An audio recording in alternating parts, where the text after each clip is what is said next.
Hello दोस्तों, नमस्कार, प्रणाम। कैसे हैं आप सभी लोग? उम्मीद करती हूँ आप लोग बहुत अच्छे होंगे, स्वस्थ और मस्त होंगे। मैं पूनम अवधि सिंगर अपने यूट्यूब चैनल पर आप सभी का तहे दिल से स्वागत, वंदन, अभिनंदन करती हूँ। और मैं आज आप सभी के बीच में एक प्यारा सा कहारवा गीत लेकर आई हूँ। तो फ्रेंड, इस गीत को पूरा सुनना, जैसे भी लगेगा कमेंट बॉक्स में बताइएगा।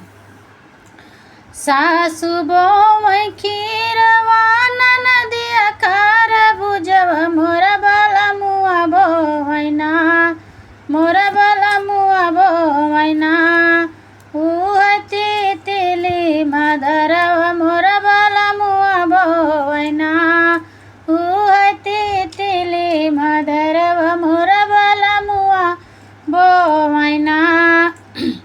सासु सिंचै खीरवा ननद खार बुझब मोरा बाला मुआ सिंचैना, मोरा बाला मुआ सिंचैना,